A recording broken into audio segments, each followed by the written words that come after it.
الله تبارك وتعالى في القرآن المجيد هذان خصمان إذا اختصموا في ربهم صدق الله العظيم وصدق رسوله النبي الكريم. رمضان المبارک ویسے تو ایک لحاظ سے اسلامی تاریخ کے کئی اہم واقعات رمضان المبارک کے ساتھ جڑے ہوئے ہیں. سب سے پہلی بات تو یہ ہے کہ رمضان المبارک کا مہینہ ہی تاریخ اسلام کے لحاظ سے بہت اہمیت کا ہے اور اس کے فضائل اور برکات جو ہیں وہ ہم وقتاً فوقتاً سنتے رہتے ہیں.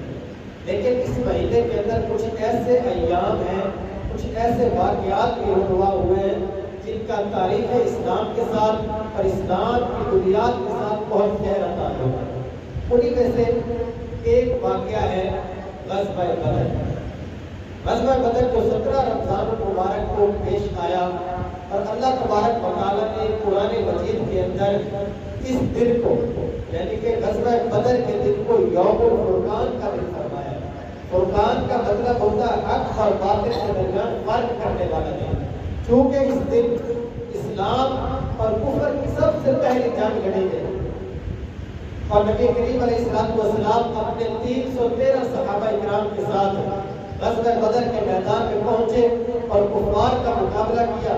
وہ کفار جنہیں اپنے مال پر, جنہیں اپنے اسباب پر, اپنے گھوڑوں پر, اپنی تلواروں پر, اپنے سرداروں پر ناز تھا, اپنی تعداد پر ناز تھا, اس دن 313 صحابہ کرام علیہ الرضوان نے اس جانثاری کے ساتھ ان کا مقابلہ کیا کہ ان کا سارا غرور کام کیا. تو اللہ تبارک و تعالیٰ نے قرآن مجید کے اندر اس دن کو یوم الفرقان کا دن فرمایا, حق اور باطل کے درمیان فرق کرنے والا دن.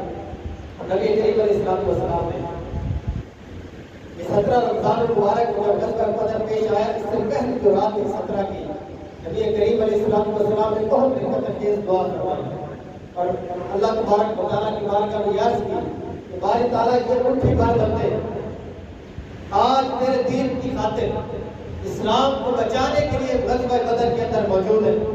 اگر آج ان کو فتح نصیب نہ ہوئی تو قیامت تک بھی دین اسلام کا نام لینے والا کوئی نہیں ہوگا. تو آج ان میرے صحابہ کو ان کفار کے اوپر فتح نصیب فرما. تو اللہ تبارک و تعالیٰ نے کیسے مسلمانوں کی فتح میں اللہ تبارک و تعالیٰ نے مدد فرمائی. 5000 فرشتے اللہ تبارک و تعالیٰ نے مسلمانوں کی مدد کے لیے غزوہ بدر کے اندر بھیجے. اور صحابہ فرماتے ہیں کہ جب بھی ہم کسی کافر کے اوپر وار کرتے تو ہماری تلوار پہنچنے سے پہلے اس کا سر تان سے جدا ہو جاتا. تو نبی کریم علیہ السلام نے ارشاد فرمایا, اے میرے صحابہ کیا تمہیں معلوم ہے کہ وہ تمہاری تلوار سے پہلے ان کا سر ٹوٹ جاتا؟ عرض کی یا رسول اللہ آپ بھی فرما لیجیے. تو فرمایا اللہ تبارک و تعالیٰ نے تمہاری مدد کے لیے اپنے فرشتے بھیج دیے تھے. جب بھی تم کسی کافر پر وار کرتے تھے تمہاری تلوار پہنچنے سے پہلے فرشتے اس کا سر تان سے جدا کرتے. یہ صحابہ کرام علیہ الرضوان کا دین اسلام کے لیے جذبہ تھا کہ وہ سب کچھ اپنا چھوڑ کے بالکل محدود تعداد ہونے کے باوجود سامنے نظر آ رہا ہے کہ چند گھوڑوں کے مقابلے میں آگے سینکڑوں گھوڑے موجود ہیں, چند تلواریں ہیں, آگے ان کے پاس تلواریں, مال, اسباب سب کچھ موجود ہے. ایک ایک گھوڑے کے اوپر 2-3 صحابہ سوار ہوئے ہیں کہ گھوڑے موجود نہیں تھے.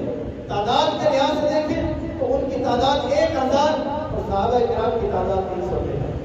لیکن فرق یہ تھا کہ صحابہ کرام علیہ الرضوان کے دلوں کے اندر ایمان کا نور موجود تھا, اسلام کا نور ان کے دلوں میں موجود تھا, نبی کریم علیہ السلام کی محبت ان کے دلوں میں موجود تھی.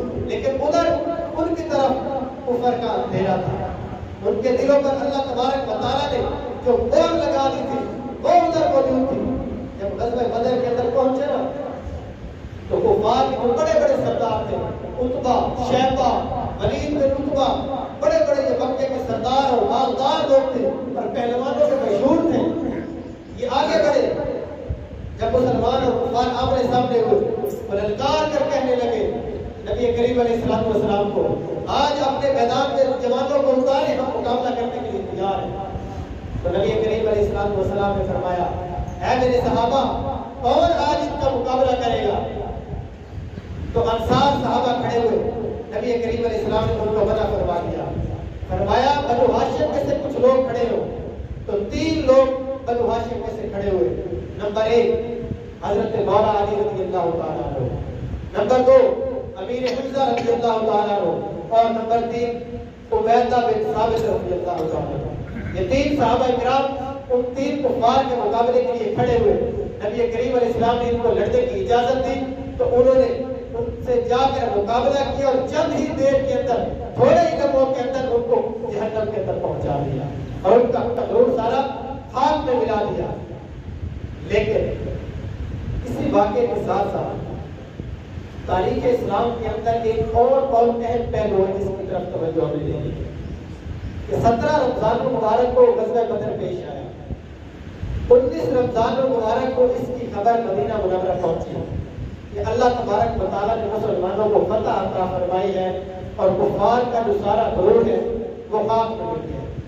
لیکن 19 رمضان المبارک کے دن ہی نبی کریم علیہ السلام کی پیاری شہزادی حضرت سیدنا عثمان غنی رضی اللہ تعالیٰ عنہ کی زوجہ حضرت رقیہ رضی اللہ تعالیٰ عنہ اس دنیا سے پردہ فرما گئی.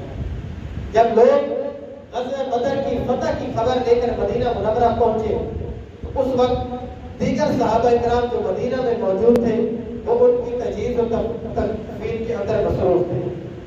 جب غزوہ بدر کے لیے نبی کریم علیہ السلام روانہ ہونے لگے تو آپ نے حضرت عثمان غنی رضی اللہ تعالیٰ عنہ کو اپنی بیٹی اور ان کی جو زوجہ تھی ان کی تیمارداری کے لیے، ان کے علاج کے لیے فرمایا کہ آپ مدینے میں ہی رک جائیں اور یہاں پر رہ کر ان کا علاج کریں. بقیہ صحابہ کرام کے ساتھ نبی کریم علیہ السلام غزوہ بدر کے لیے تشریف لے گئے. اب غور کریں کہ نبی کریم علیہ السلام غزوہ بدر کے لیے اپنے صحابہ کو لے کر وہاں تشریف فرمائے، لیکن پیچھے نبی کریم علیہ السلام کی پیاری شہزادی بیماری کی حالت میں ہے. اور جب نبی کریم علیہ السلام غزوہ بدر سے واپس تشریف لائے تو وہ اس دنیا سے جا چکے. غور کریں نبی کریم علیہ السلام دین اسلام کی خاطر اور اسلام کی سربلندی کے لیے کتنی قربانیاں اس امت کے لیے دے کر گئے. ایک طرف آپ کی پیاری شہزادی اس دنیا سے جا چکی ہے، لوگ ان کی تجہیز و تکفین میں مصروف ہیں. دوسری طرف نبی کریم علیہ السلام اسلام کی سربلندی کی خاطر، اسلام کا پرچہ بلند کرنے کے لیے، دین اسلام کی بقا کی خاطر غزوہ بدر کے اندر کفار سے جنگ لڑ رہے ہیں. کتنی قربانی نبی کریم علیہ السلام کی دین اسلام کی خاطر ہے. ہم بحیثیت امتی غور کریں کہ جو ایک دین اتنی قربانیوں کے ساتھ ہم تک پہنچا ہے، ہم نے اس کا کتنا حق ادا کیا. کتنی قربانیاں دے کر نبی کریم علیہ السلام نے یہ دین ہم تک پہنچایا ہے. اپنے اہل و عیال کی، اپنی اہل بیت کی قربانیاں، صحابہ کرام علیہ رضوان کی قربانی، یہ سارا کچھ لٹا کر دین اسلام کو ہم تک پہنچایا. اگر آج ہمیں گھر بیٹھے دین اسلام کی بہار ملی ہے تو ہم نے کتنا نبی کریم علیہ السلام کا امتی ہونے کا حق ادا کیا ہے.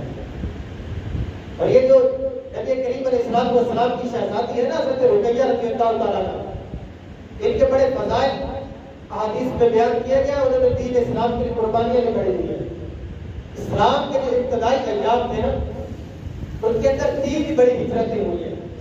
2 ہجرت تو مکہ سے حبشہ کی طرف ہوئی اور 1 مکہ سے مدینہ کی طرف ہوئی. حضرت رقیہ رضی اللہ تعالیٰ عنہ اسلام کی وہ ہستی ہے جنہوں نے اسلام کی خاطر یہ 3 ہجرتیں کی ہیں. 3 ہجرتیں اسلام کی خاطر کی ہے. اور جب حضرت عثمان غنی رضی اللہ تعالیٰ عنہ ان کو لے کر حبشہ کی طرف ہجرت فرما رہے تھے تو نبی کریم علیہ السلام نے ارشاد فرمایا کہ حضرت ابراہیم اور حضرت لوط علیہ السلام کے بعد عثمان غنی وہ پہلے شخص ہیں جنہوں نے اسلام کی خاطر، جنہوں نے دین کی خاطر اپنے اہل و عیال کے ساتھ، اپنی فیملی کے ساتھ جو ہے وہ اپنا شہر چھوڑ کر ہجرت کی ہے. یہ پہلی ہستی تھی جنہوں نے اپنی فیملی کے ساتھ اپنے اہل و عیال کو لے کر دین اسلام کی خاطر ہجرت کی ہے. اور تینوں ہجرتیں دین اسلام کی خاطر راہ خدا میں کی. تو نبی کریم علیہ السلام نے ان کے فضائل بھی بیان فرمائے. اور آگے ہی 21 رمضان المبارک مولا علی رضی اللہ تعالیٰ عنہ کا یوم شہادت آ رہا ہے. غزوہ بدر کے اندر آپ نے کتنی قربانی دی کہ سب سے پہلے کفار کے مقابلے کے لیے مولا علی رضی اللہ تعالیٰ عنہ میدان میں اترے. اور جا کر کفار کے جو بڑے سردار تھے ان کے ساتھ مقابلہ بھی کیا اور ان کا غرور جو ہے وہ خاک میں ملا دیا. تو نبی کریم علیہ السلام نے کیا فضائل اور بشارتیں حضرت مولا علی رضی اللہ تعالیٰ عنہ کو عطا فرمائی. میں صرف ایک روایت آپ کے سامنے پیش کرتا ہوں. نبی کریم علیہ السلام نے ارشاد فرمایا کہ اے علی، کل قیامت کے دن اللہ تبارک و تعالیٰ جب ہمیں جنت میں بھیجے گا تو جنت میں تم اور میری بیٹی حضرت فاطمہ رضی اللہ تعالیٰ عنہا جنت میں ایک ہی محل کے اندر ہوں گے. کتنی پیاری فضیلت. فرمایا کہ کل قیامت کے دن جب ہم جنت میں جائیں گے تو فرمایا اے علی، تم اور میری بیٹی فاطمہ جنت میں ایک ہی محل کے اندر ہوں گے. کس لیے؟ مولا علی رضی اللہ تعالیٰ عنہ نے دین اسلام کے لیے قربانیاں بھی بہت دی. اپنے بچے قربان کیے دین اسلام کی خاطر، اپنا خود شہادت دین اسلام کی خاطر برداشت کی، سب کچھ دین اسلام کی خاطر لٹایا. تو نبی کریم علیہ السلام کی بارگاہ سے اتنے فضائل اور برکتیں دی. اگر ہم بادشاہ کر بھی ان کے فضائل بیان کرنا چاہیں تو ہم مکمل کر نہیں سکتے. نبی کریم علیہ السلام کا مبارک ارشاد ہے، فرمایا 3 لوگوں کی جنت بھی مشتاق ہے. جنت کو یہ شوق ہے کہ یہ 3 شخص جلد از جلد میرے اندر بھیجے جائیں. غور کریں، ہم اس دنیا کے اندر رہ کر یہ خواہش کرتے ہیں، یہ طلب کرتے ہیں کہ اللہ تبارک و تعالیٰ کل قیامت کے دن ہماری بخشش فرمائے، ہمیں جنت عطا فرمائے. لیکن فرمایا کہ 3 ایسے شخص بھی دنیا میں موجود ہیں جن کی جنت مشتاق ہے. جنت کو یہ شوق ہے کہ اللہ پاک ان 3 اشخاص کو جلد از جلد میرے اندر بھیجے. فرمایا نمبر 1 حضرت سیدنا مولا علی رضی اللہ عنہ. فرمایا مولا علی وہ شخص ہیں جن کی جنت میں مشتاق ہے. نمبر 2 فرمایا عمار بن یاسر رضی اللہ تعالیٰ عنہ. دوسری یہ وہ اسلام کی ہستی ہے جن کا جنت کو بھی شوق ہے، جنت بھی ان کا اشتیاق رکھتی ہے کہ اللہ تبارک و تعالیٰ ان کو میرے اندر جلد از جلد بھیجے. اور نمبر 3 فرمایا حضرت سیدنا سلیمان فارسی رضی اللہ تعالیٰ عنہ. یہ تیسرے شخص ہیں، فرمایا جنت ان کی مشتاق ہے. غور کریں کتنی فضیلت ہے کہ جنت خود یہ شوق کر رہی ہے کہ ان 3 افراد کو اللہ تبارک و تعالیٰ جلد از جلد میرے اندر بھیجے. اور اللہ تبارک و تعالیٰ نے وہاں ان کے لیے کیا انعامات، کیا فضائل اللہ تبارک و تعالیٰ نے تیار فرمائے. اور نبی کریم علیہ السلام کا ارشاد ہے، مولا علی فرماتے ہیں ہم ایک دفعہ نبی کریم علیہ السلام کے ساتھ میں مدینے کے کسی رستے سے گزر رہا تھا. تو آگے سے مولا علی فرماتے ہیں ایک باغ آ گیا. میں نے عرض کی یا رسول اللہ کتنا حسین باغ ہے، کتنا خوبصورت باغ ہے. تو فرماتے ہیں کہ نبی کریم علیہ السلام نے فرمایا اے علی لَکَ فِی الْجَنَّةِ أَحْسَنُ مِنْهَا. فرمایا اے علی تیرے لیے جنت کے اندر اللہ تبارک و تعالیٰ نے اس سے بھی خوبصورت باغ تیار کیا ہے. اور فرماتے ہیں آگے چلے، پھر ایک باغ آیا. میں نے یہی عرض کی تیسری مرتبہ. فرماتے ہیں رستے میں 7 باغ آئے. میں نے 7 مرتبہ یہی عرض کیا یا رسول اللہ کتنا خوبصورت باغ ہے. ہر دفعہ نبی کریم علیہ السلام یہی فرماتے اے علی لَکَ فِی الْجَنَّةِ أَحْسَنُ مِنْهَا. اللہ تبارک و تعالیٰ نے جنت کے اندر تیرے لیے اس سے بھی اچھا باغ تیار کیا. کتنی فضیلت، کتنی برکت اللہ تبارک و تعالیٰ نے مولا علی رضی اللہ تعالیٰ عنہ کو عطا فرمائی ہے. آج ہم ان کی شانیں بھی بیان کرنا چاہیں نا تو تمام ہم کو بیان کر نہیں سکتے. اس کی وجہ کیا ہے؟ انہوں نے دین کے لیے قربان کیا. دین اسلام کی خاطر اپنے جان کی، اپنے مال کی، اپنے وقت کی، سب کچھ انہوں نے دین اسلام کی خاطر قربان کیا. نبی کریم علیہ السلام کے سامنے کھڑے ہو کر جنگیں لڑی ہیں، کفار سے مقابلہ کیا ہے. یہ ساری قربانیاں جب انہوں نے برداشت کی تو اللہ تبارک و تعالیٰ نے انہیں اتنا انعام اور اکرام عطا فرمایا کہ آج ہم اگر چاہیں کہ ان کے فضائل کو ہم کو بیان کریں تو مولا علی رضی اللہ تعالیٰ عنہ یا کوئی بھی نبی کریم علیہ السلام کا صحابی اور ان کے تمام کو فضائل بھی بیان نہیں کر سکتے. آخر میں ایک حضرت مولا علی رضی اللہ تعالیٰ عنہ کا فرمان آپ کے سامنے پیش کرتا ہوں. حضرت مولا علی رضی اللہ تعالیٰ عنہ فرماتے ہیں کہ جو متقین لوگ ہوتے ہیں، جو تقوی اختیار کرنے والے ہیں، جو اللہ تبارک و تعالیٰ کی بارگاہ میں حاضر ہونے کا ڈر رکھنے والے ہیں، فرمایا ان کے 4 اوصاف ہوتے ہیں. کتنے اوصاف ہیں؟ اگر ایسے شخص کے اندر یہ 4 اوصاف پائے جائیں تو فرمایا فرمایا وہ اللہ تبارک و تعالیٰ کی بارگاہ میں متقی لوگوں کو شمار کیا جاتا ہے۔ ہم نے یہ غور کرنا ہے کہ یہ جو چاروں اوصاف مولانا علی رضی اللہ تعالیٰ عنہ نے بیان فرمائے ہیں، کیا ہمارے اندر یہ اوصاف پائے جاتے ہیں؟ نمبر 1، مولانا علی رضی اللہ تعالیٰ نے فرماتے ہیں الخوف من الجلیل، جس کے دل میں اللہ تبارک و تعالیٰ کا خوف ہوگا، اللہ تبارک و تعالیٰ اس سے متقی لوگوں کے ساتھ شمار کرواتا ہے۔ کوئی بھی کام کرے دنیا کے اندر، ہم کوئی بھی اپنا دنیاوی کام کرنا چاہیں، اپنی آخرت کے لیے کوئی عمل کرنا چاہیں، فرمایا ہر کام کرنے سے پہلے بندے کے دل میں یہ خوف ہونا چاہیے کہ اللہ تبارک و تعالیٰ مجھے دیکھ رہا ہے۔ اگر میں آج اس دنیا کے اندر رہ کر لوگوں کی نگاہوں سے اوجھل ہو کر اگر کوئی گناہ کا کام کرتا ہوں، اللہ تبارک و تعالیٰ کی نافرمانی والا کام کرتا ہوں، تو یہ ہر کسی نہیں بولنا چاہیے کہ لوگ مجھے نہیں دیکھ رہے، لیکن کل جس کی بارگاہ میں نے پیش ہونا ہے وہ مجھے دیکھ رہا ہے، اس سے کوئی چیز چھپی ہوئی نہیں۔ فرمایا متقین لوگوں کے اوصاف میں یہ پہلا وقت ہے، ان کے دل کے اندر اللہ تبارک و تعالیٰ کا خوف ہوتا ہے۔ نمبر 2، فرمایا العمل بالتنزیل، فرمایا قرآن پاک کے اندر ایک مسلمان کے لیے، ایک انسان کے لیے اللہ تبارک و تعالیٰ نے جو اوصاف بیان فرمائے ہیں، جن چیزوں کو کرنے کا حکم دیا ہے، جن چیزوں سے رکنے کا حکم دیا ہے، جو بندہ اس قرآن پاک کے احکام پر عمل کرتا ہے، اللہ تبارک و تعالیٰ کی بارگاہ میں وہ متقی لوگوں کے ساتھ شمار کیا جاتا ہے۔ نمبر 3، مولانا علی رضی اللہ تعالیٰ کو فرماتے ہیں القناعۃ بالقلیل، یہ بڑا توجہ کرنے والا پوائنٹ ہے۔ فرمایا جو اللہ تبارک و تعالیٰ کی طرف سے دیے ہوئے تھوڑے رزق پر بھی قناعت اختیار کر لے، اللہ تبارک و تعالیٰ اسے متقی لوگوں کے ساتھ شمار کرواتا ہے۔ بہت غور کریں، اللہ پاک نے ہمیں مال دیا ہے، اگر ہمیں اس میں کچھ کمی آ جاتی ہے، کوئی نقصان ہو جاتا ہے، کوئی مشکل آ جاتی ہے، تو ہمارے یہاں کیا ہوتا ہے؟ بات کہنا شروع کر دیا جاتا ہے، شکوے شکایات شروع کر دی جاتی ہے، اور بعض اوقات تو ایسے الفاظ منہ سے ادا کر دیتے ہیں کہ معاذ اللہ دائرہ اسلام سے بھی خارج ہو جاتے ہیں۔ تو مولانا علی کیا فرما رہے ہیں؟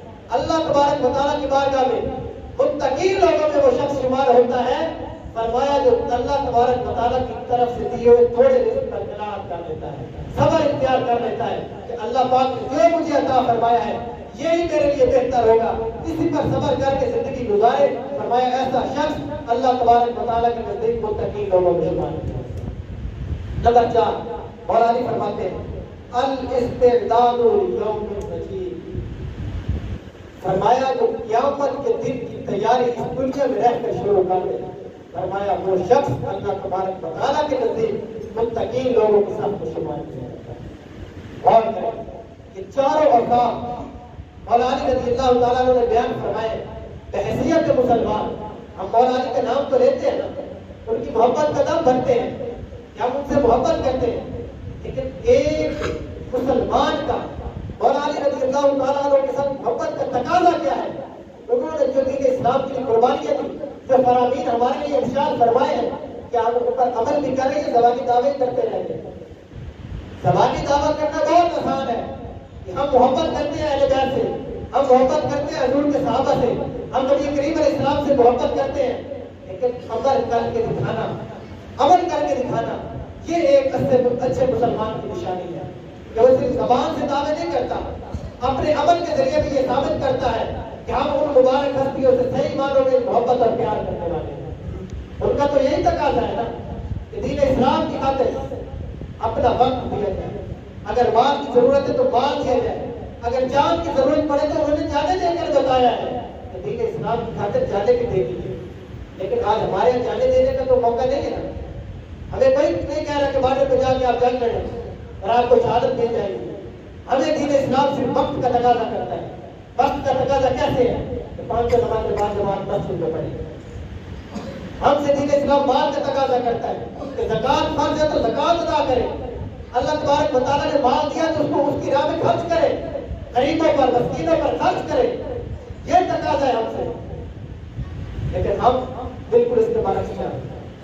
اگر کسی کو اللہ پاک نے مال دیا ہے تو ایسے بہت ہی کم لوگ ہوتے ہیں جن کو اللہ پاک کی راہ میں خرچ کرنے کا شوق ہوتا ہے، جذبہ ہوتا ہے، بس زیادہ سے زیادہ بنانے کی حرص اور لالچ جو ہے اپنے دل میں پالتے رہتے ہیں، اور دنیا اور آخرت جو ہے اپنے ہاتھ سے نکال بیٹھتے ہیں۔ ابھی رمضان مبارک کا مہینہ چل رہا ہے، آج 18 رمضان ہے، ہم سے دین اسلام کیا تقاضا کر رہا ہے؟ اگر وقت کی ضرورت پڑے تو ہمیں دین اسلام کے لیے وقت دیں۔ تو میں آپ کو ترغیب دلاتا ہوں کہ سب سے بہتر رمضان المبارک کے اندر اگر ہم دین اسلام کے لیے وقت دے سکتے ہیں تو آئیں رمضان المبارک کے آخری عشرے میں اعتکاف کریں۔ اللہ تبارک و تعالیٰ کے گھر میں ڈیرا ڈالیں۔ اعتکاف کا مقصد یہی ہے نا کہ اللہ پاک کی بارگاہ میں بیٹھ جانا کہ باری تعالیٰ بہت گناہ گار ہے، گناہ کر کے تیری بارگاہ میں آ گئے، آج تیرے در پہ آ کر ڈیرے ڈال دیے ہیں، سچے دل سے توبہ کریں، باری تعالیٰ معاف کرنا۔ یہ اعتکاف کا مقصد ہے۔ تو آئیں، اتنا بڑا ٹاؤن ہے، ایک مسجد آپ کے ٹاؤن کے اندر ہے، تو کوشش کریں 10 دن کا اعتکاف جو سنت موقع بھی ہے، اور نبی کریم علیہ السلام اس کا بالخصوص اہتمام فرمایا کرتے ہیں۔ اما عائشہ صدیقہ رضی اللہ تعالیٰ عنہ فرماتی ہیں کہ جب رمضان المبارک کا آخری عشرہ آتا تو نبی کریم علیہ السلام اہتمام کے ساتھ آخری عشرے کا اعتکاف فرمایا کرتے ہیں۔ اور اگر ایک مرتبہ کسی مجبوری کی وجہ سے نبی کریم علیہ السلام کا یہ 10 دن کا اعتکاف رہ گیا تو نبی کریم علیہ السلام نے اس کی قضا کے طور پر شوال کے اندر 30 دن کا اعتکاف فرمایا۔ اور وہ نبی ہے ہمارے، اس کو نیکیوں کی ضرورت نہیں ہے، وہ معصوم ہے، لیکن وہ پھر بھی اتنے اہتمام کے ساتھ کیوں کر رہے ہیں؟ اپنی امت کی تربیت کے لیے۔ کیا میرے مطیعوں، اس چیز کی دین اسلام کے اندر اہمیت ہے اور آپ نے اس پر عمل کرنا ہے۔ تو کوشش کریں کہ رمضان المبارک کا آخری عشرہ مسجد کے اندر اعتکاف کریں، اور اس کی جو فضیلتیں ہیں، برکتیں ہیں، سب سے پہلے اگر مسجد کے اندر رہیں گے تو مسجد کے اندر ایک تو سنت موقع کا ثواب ملے گا، اعتکاف کا ثواب ملے گا، 5 نماز باجماعت ادا کرنے کو ملے گی، اور پھر سب سے جو بڑا مقصد علماء نے بیان فرمایا نا آخری عشرے کے اعتکاف کا، فرمایا کہ جب بندہ مسجد کے اندر رہے گا نا تو بندہ نماز جماعت ہونے سے پہلے وضو کر کے صف کے اندر موجود ہوگا۔ تو نبی کریم علیہ السلام نے احادیث مبارکہ کے اندر اس کی بہت زیادہ فضیلت بیان فرمائی ہے۔ اگر مسجد میں رہیں گے، اعتکاف میں ہوں گے تو وقت سے پہلے وضو کر کے جماعت کے انتظار کے لیے صف میں موجود ہوں گے تو یہ فضیلت تو مل جائے گی۔ اسی طرح دیگر کئی فضائل اور برکتیں جو ہے وہ اعتکاف کرنے سے نصیب ہوں۔ تو کوشش کریں، نیت کریں، اگر زندگی میں کبھی اعتکاف نہیں کیا تو ادھر 10 دن کا لازمی اعتکاف کریں، اپنی مسجد میں رونق بنائیں، اور انشاءاللہ آپ اگر ادھر آخری عشرے کے اعتکاف کریں گے تو آپ نے اگر پہلے کہیں اعتکاف کیا ہو تو انشاءاللہ یہ آپ کی زندگی کا الگ اعتکاف ہوگا۔ اس کے اندر آپ صرف یہاں پر بیٹھے نہیں رہیں گے، انشاءاللہ کوشش کریں گے آپ کو یہاں پر فرض ضرور سکھائے جائیں، جو چیزیں ایک مسلمان کے اوپر سیکھنا فرض ہے۔ 10 دن کے اندر کتنی زیادہ سے زیادہ چیزیں آپ کو سکھا سکیں وہ سکھائی جائیں گی۔ تو کوشش کریں کہ 10 دن کا اعتکاف یہاں پر لازمی کریں، اور اس کی جو فضیلتیں اور برکتیں بیان کی گئی ہیں ان میں سے حصہ حاصل کریں۔